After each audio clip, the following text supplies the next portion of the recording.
perspective of a thriving global community of coaches, leaders, and experts sharing their captivating stories, journeys, expert advice, and more. Hello, and welcome to Coaches Connect podcast. I'm your host, Nicole Jones. Today, we will be speaking to Taruna Chauhan, who is the director of T. Chauhan Consultancy. Her work involves supporting aesthetics businesses who undertake a regulated activity with the Care Quality Commission, CQC. She started her business because she saw time and again through personal experience how lack of processes and continuous improvement meant those receiving a regulated activity were not getting person-centered care. She mentors and coaches the sector right from the start of their journey with their CQC application, and then provides ongoing support to be inspection ready using their continuous quality success framework. Today, I'll be speaking with Taruna about how to improve your coaching skills with planning and a growth mindset. Right now, let's welcome Taruna. Hello. Hello, how are you? Hi, I'm fine, thank you. Yeah, it's a bit cold today. It's actually been sleeting, which is quite surprising. Oh, and you in the UK? Yeah, I'm in the West Midlands, UK. Yeah. Nice. Well, I'm in the US. I'm right outside of Washington, D.C. in Alexandria, Virginia. And we've had a bit of snow this past week. And unfortunately, I'm in a southern state that doesn't always know what to do with snow. So the kids have been out of school for basically almost all week. And it's been a little crazy around my household, but hopefully we'll see a little bit more sunshine and melting in these coming days. And I hope the same for you. So I'm so glad to have you here this morning. A very interesting topic and also a very interesting background. I'd love for you to tell our listeners a little bit about, I know I gave an intro, but really what is it that you do and how did you get into your consultancy business? So I got into my consultancy business because I'd had a couple of times where I'd been made redundant. Mm-hmm. And I kept looking for jobs and I couldn't find the right job. Then I thought, I think I'll start my own business, as you do. As everyone. How hard can it be? Correct. I will say I didn't know what I didn't know at the time, I'll be honest. Yeah. And that's the reason I coach as well, because I want people to learn from my mistakes so they don't make them, because I help them not to make them. So when I decided to have my own business, the Care Quality Commission was coming into being. Mm-hmm. And because I'd worked as a quality manager in the National Health Service in the UK, I thought I've got transferable skills I can use, because I used to do work around standards compliance within the hospital. Uh-huh. So I thought I might as well use the skills I already have and build my brand that way. So that's why I started my consultancy business. And then it's only in the last sort of 3 years, I call myself the accidental coach and mentor, because I fell into it. Oh, I didn't.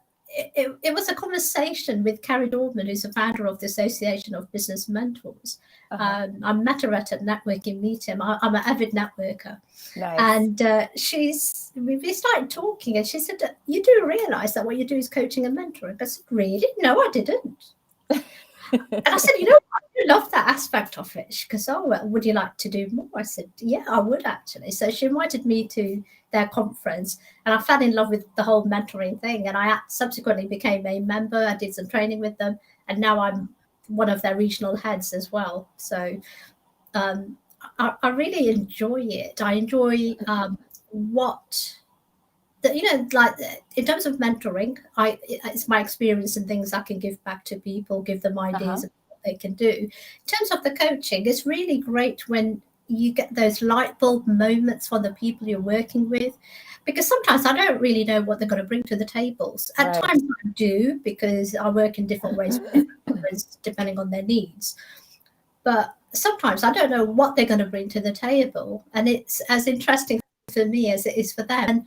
And I call it my toolbox. I have a toolbox of tools and methodologies I can use. So what I do is then I sort of go into the recesses of my mind and think about, well, what tool can I use to support them? Yeah. And here's the thing. I'm not afraid that if one tool doesn't work, I'll try another one, because Yeah. every tool isn't going to work with every client. And I think if that was a tip I was going to give, I would say that don't be afraid that if one tool doesn't work, it doesn't mean, you've lost that flow with the client. You try something else, because something else may gel with them more than other things. And I think I find that as well, because I do coaching practice with other coaches myself to keep my coaching skills up. And sometimes a tool they use will work with me, and sometimes it won't, and vice versa. So we'll find something else that works. And with one person, it took me 3 attempts, 3 different tools before we found one that worked. And the one that worked was really way out. And when we told our trainers, they said, "Oh, we're really surprised that worked." But really, Yeah, every tool doesn't work with every client. That is so true. You have to kind of get to know the client and kind of see what path they're on or their journey. And sometimes you're right. Sometimes it can be an outlandish tool that you don't seem to use with many clients, or it hasn't worked before and it may click with another client. It's interesting that you said that, because, that can be frustrating sometimes if you're working with a client and you can't seem to kind of, crack the code or get into trying to understand what's going on at the core. When you first started coaching, or even just your consulting business, because I know that you're doing mentoring and coaching kind of together, what was something that you just were like, this is not working? Like something that you just felt like, you know what, I need to find a better way.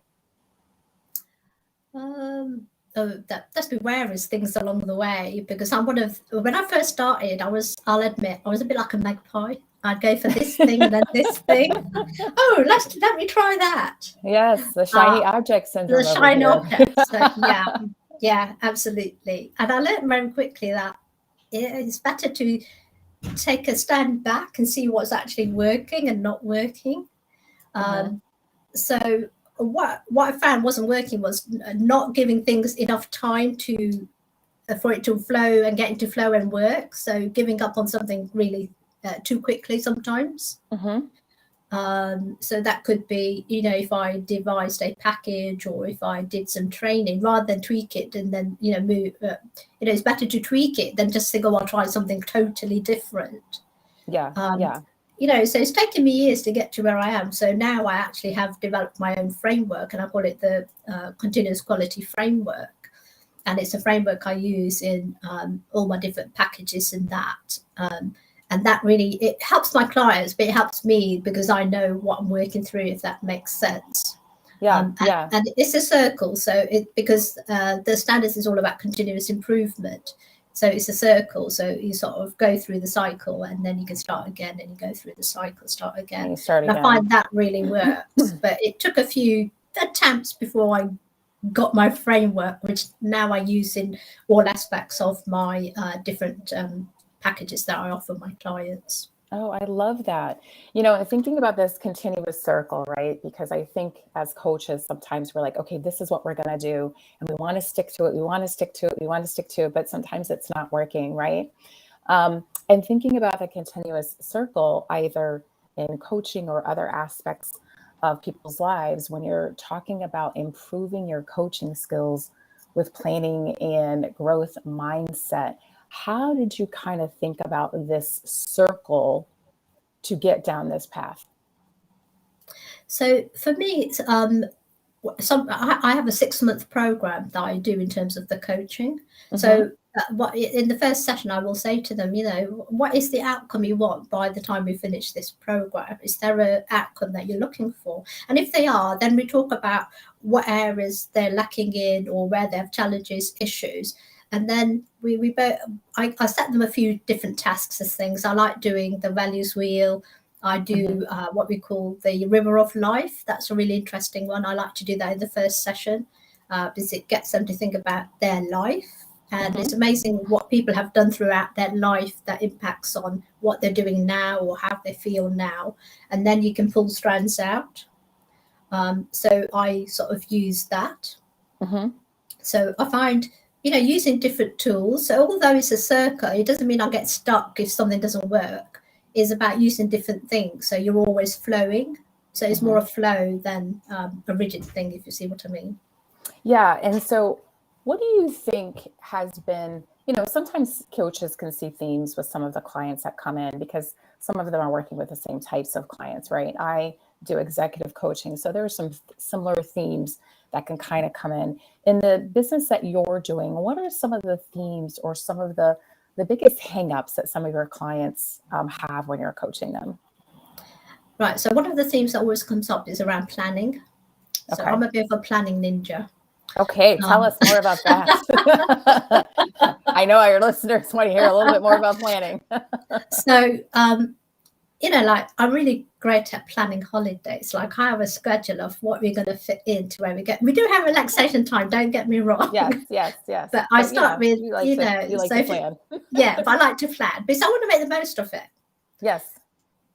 And that comes into my business. So I want to make the most of my day I have in my business. So this office here is, where I do all my business work, and I work from home. So I have boundaries. So business work in here, other work outside. So I'm also a really passionate cook, and that's for another podcast. Oh, I'd love that one. But when I plan, this is how I plan, right? My week is planned on a Sunday evening. Mm-hmm. I plan my meals. I plan my shopping list. But I also plan which clients I'm seeing, what I'm doing for the week. So that really helps me. So when I come to my desk in the mornings, I know what I'm doing. I'm not thinking, oh, what shall I start? Don't get me wrong. When I first started my business, I used to do that. I used to rock up to my laptop. Oh, what shall I do today? And then I'd potter around, and then half a day's gone and I haven't actually done anything. And then I'm wondering, why haven't I got any clients?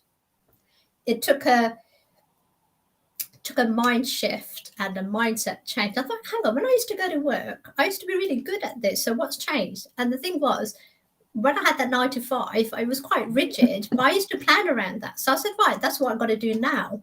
Although I am flexible in my day, because I fit in my, I have a PT who comes twice a week to my house for a personal training session. I fit that into my morning. Then I do all my stuff around it. But I also fit all my business tasks into the week, the month. And I do 90-day planning. Mm-hmm. So for instance, at this time of year, I know what my goals are, what I want to achieve by December 2022. But if I think about that gets really overwhelming. So I reverse engineer it. What do I have to have done in 6 months' time? What do I have to do by Q1? So I've got Q1 tasks I will be doing. And then I break that down into monthly, weekly, and then obviously daily tasks. Yeah. I also use a combined system. So I have my physical planner that I use, because the fact that you're writing and that interface with your brain and your actual writing is really important. Right. And it's not the same when you're just typing away. There's been a lot of research done on it, and I've read it, and it's just not the same as you do when you're writing. So I use both. So my electronic diary on my smartphone is really to make sure I don't double book appointments, and make sure that I have my PT sessions in place, and I haven't booked anything where I should be having my PT sessions and things like that. So it's all that practical stuff coming in. Yeah. And make sure I know where I need to be, for appointments. So all that planning, I actually enjoy it, because here's the thing, which is going to sound a bit weird, but by planning to the way I do, it actually gives you more flexibility, because you know where you can move things around. Right. Yeah. Because if you can move things around or do something else that something came up, right? And you're just like, oh, yeah, I want to go do something. Yeah. Yeah, absolutely. So some people think, and what I find with my type of clients, that's one of the, and I always have one session on planning, which I do with them, and time management, because that is an area that always keeps cropping up. Yes. Then, they get really overwhelmed or frustrated because they just can't fit everything in. Mm-hmm. Or they want to fit something in, they can't see a way. I'll give you a really great example that happened a couple of months ago. One of my coaches, they said, so we did the Wellies wheel, and one of the areas was, family and relationships. And she said, I want to see my parents more. I said, what's stopping you? She goes, I'm always busy. I said, all right. I said, so normally you'd put a meeting in your diary, wouldn't you? So you don't miss it. She goes, yeah. I said, well, put that meeting with your parents into your diary, then you won't miss it. She says, oh my God, that is so simple. So simple, So but we don't think about but we that. don't think about it. And she did it. And when I saw her after that session, I said, well, how are you seeing your parents more now? Because that was one of the things you wanted to do. She said, yeah, just by putting it in the diary, it meant I wasn't doing anything else at that time that I wanted to go and see them. Mhm. And I was also able to make sure my meetings and the tasks I had to get done for work were done around that time. So she goes, yes, since you've suggested that and I've done it, she goes, I'm actually doing that. And you may think, well, that's got nothing to do with work. But here's the thing. You bring your whole self to work, don't you? Yeah. Yes. Not just a Your whole part life. of you. Yeah. So her not seeing her parents would have an impact. And it was having an impact. I could see when she was telling me. So by her being able to see her parents, actually that has a very positive impact on her work and her productivity. Yeah. So when I'm coaching people, I don't just look at, although I coach in my niche around standards and that, when I'm coaching the managers and the senior managers and directors, I also look at what else is happening in other areas of their life and how this can impact work, but also how work can impact that, and how you can work holistically to have it integrated. I don't really like the word balance, because I think balance then it's like this, isn't it? So for me, it's about integration. So I live an integrated life. I integrate my personal life and my work life. I like that. I like the integration word. I think we can sometimes get caught up on balance, and then, oh no, if I'm not doing this, then I'm out of balance. And if I'm out of balance, is that a bad thing? And then, words matter.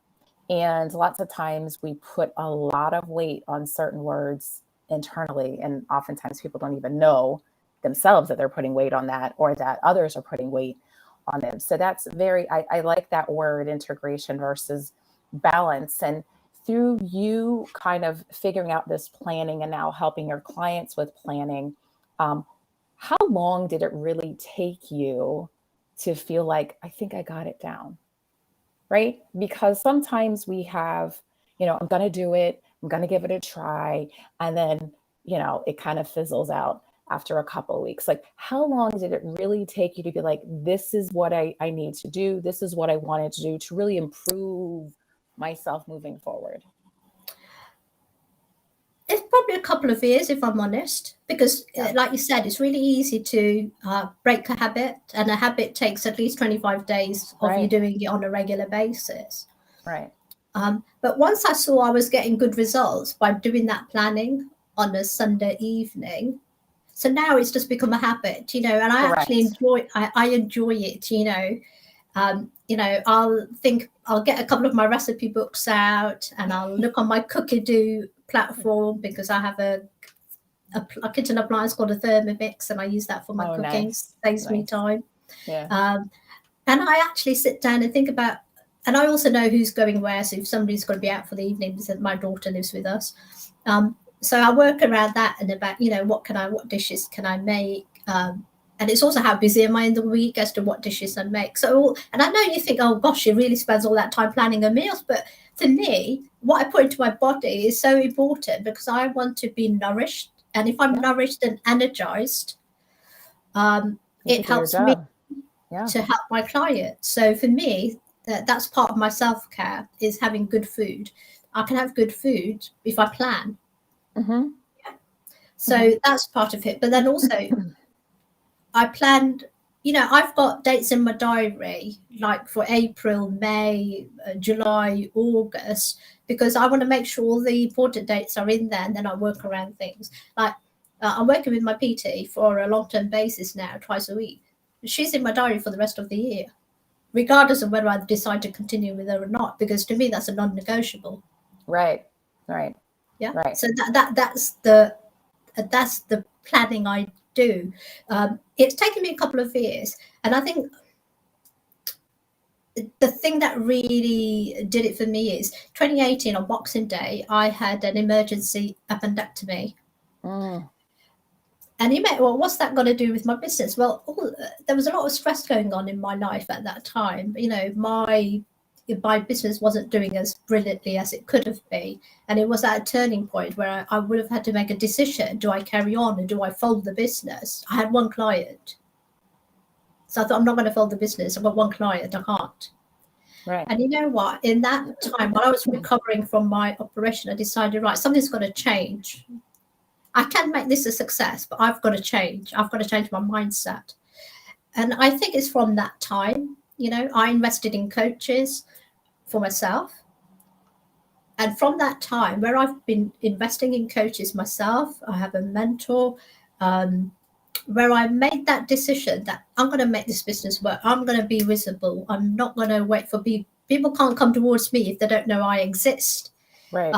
So from then, when I had that mindset thing, that's when things really started to change. And the other thing I did from 2018 is I started doing gratitude practice every morning and every evening. I'd been reading about it and that, but I hadn't actually been doing it on a regular basis. And I thought, you know what? I'm going to start doing gratitude, because actually I do have a lot of things to be thankful for. So, and I've been doing gratitude practice now since I decided in 2018. And I do it every day, on waking up and going to bed.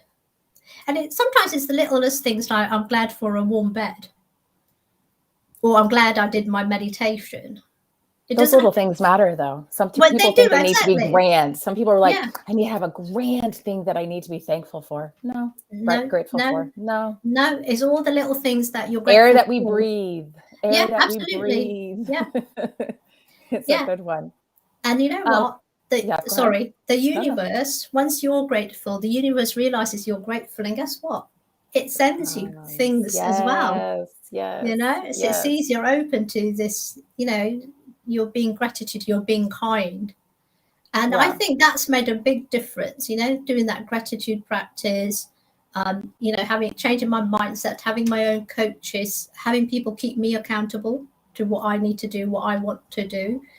As much as I keep my coaches accountable, I have people who keep me accountable. And I know the way I work, that's important for me. I work really well when I know somebody's keeping me accountable. So it's knowing yourself as well. Yeah, absolutely. It's important. Let me ask you this question, because you said some really, really good nuggets through your conversation there, in terms of, you realized you needed to make a mind shift. Right? How do you get people to that point? What is that thing that clicks for people to say, something's got to change? I think it's little things. It's just embedding little ideas to them, suggesting little ideas to them. Because sometimes if you do a big idea, it doesn't work, and you think you can see them push back physically sometimes. They think, I've got a bit far. It's like I do a lot of work around the subconscious mind, because your subconscious mind is really powerful. It's always talking. Before I wouldn't have even spoken about it, but now I speak about it openly. And here's the thing: when I speak about it, people don't go, "Ooh." People are leaning in. They're leaning in because they're like, she's speaking to me. And I think, this actually, people are listening to this, so I'm going to talk about it more. And I think when you start, and I decided to do my NLP training. I'd been looking for a couple of years for a trainer that I could work with, because I think it's really important when you do NLP that the trainer you're with, you gel with, if you see what I mean. Yes, and I'd been to one that was quite local, but something about them just didn't gel. And I thought, wasn't the right energy for you. Not the right energy for me at all. And then I found the trainer that had the right energy, and I trained in my NLP and my masters with them. Awesome. And that's obviously given me tools I can use. And when I've used some of those tools, it's those aha moments that makes me think, oh my God, yeah, she really can help me with these things. Oh my goodness, I made a shift in a few minutes, which I've not made a shift in years. Years. Yeah. I used a timeline technique with one client because there was something holding them back. And I said, would you be open to me just try? That's how I bring it in. Would you be open for me to try this with you? And usually, invariably, they say yeah. And I think that's a good way of introducing a tool, because there's no thing about, no expectations other than let's have a go. Let's see what happens. Let's see what happens. And Yeah. I think when you start with that with your client, and then they get a shift, and this was quite a big shift for this person, they said, oh, well, wow, and then, you can try some more things, because they're open to that. They're open they've to had it. that moment of like, oh my gosh, like this woman has like helped me figure something out. What else does she have? Yeah. And that brings me, go ahead. I'm sorry. And that brings me neatly to the growth mindset. So I think you yourself as a coach should have a growth mindset.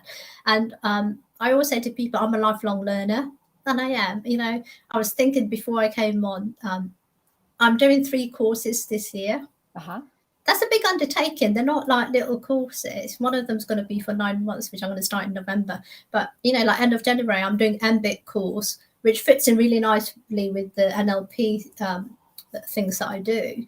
Right. And for me, it's about how can I always be doing my continuous personal development. So in turn, I can help my clients to develop. So that's where the growth mindset works. Because if you have a fixed mindset, you think you know everything and you don't really need to move. Yeah. So that's why constantly be sharpening those skills. Right? Absolutely. Constantly. Yeah. Being a teacher and a learner in your sessions as well, and taking that step back after your sessions to be like, okay, what did I learn about myself in that session? Once it got quiet, what can I improve? What is another area I want to start looking into? And I think you're right. I think in many areas, people sometimes will just stop. They got the training, they got the master's, they got the PhD, whatever it is. And they're like, I'm good. I figured it out. And, that kind of gets people stuck. They don't think it at the time. But when you just are steadfast at what you've done, you have the tools, but you got to sharpen them from time to time. Or you got to renew. Sometimes it's a new tool that comes out and you need to figure it out. And so that's really important too, with what you were saying in terms of the mind shift, because if you really have that fixed mindset in coaching, I think it's really difficult to help your clients get out of what they're working on. And so as we're kind of closing out our time together, I'm going to ask you just a few different questions before we're done. What are a few steps or a couple of tips that you could leave our listeners in terms of things that they could do to help them in planning and or mind shift? I think with the mind shift, it's really go into yourself and think about, what do you really want? What ask yourself, what do I really want? And it can be about anything. You can ask that about your personal goals, your business goals, or whatever goals you want. But ask yourself, when you think, go into yourself and ask yourself, what do I really, really want? And you will, if you go into enough silence, you will. Yes. Honest silence will get you there. The honest silence will get you there about, right, okay, this is what I really want. And then you can think of, then dream big, right? Okay, if that's really what I want, dream big. And then you can then bring it down to reality and, right, okay, so what do I need to do? And be realistic. Or is it going to take you 6 months to achieve it? Or is it going to take you 3 months or whatever? And then it really is about planning and taking action. And it's about taking action every day. But, it can be little actions every day that moves you towards your goal. So, prime example, my personal training. I decided that I needed a personal trainer because doing exercise on my own wasn't working for me. So what I did was I thought, I made a decision, right, I need to get a personal trainer. If I want to shift and be more toned and have better strength, I need to have a personal trainer. So that's what I decided. Now, initially, when I spoke to this trainer, I said, I'll start in January. And then I thought, actually, why am I waiting till January? So actually, I started that week, like 6 weeks before Christmas. Yeah. And you know what I found? When we did a 6-week program, and when you start, you do the base. You do a starting baseline, and then you get checked again.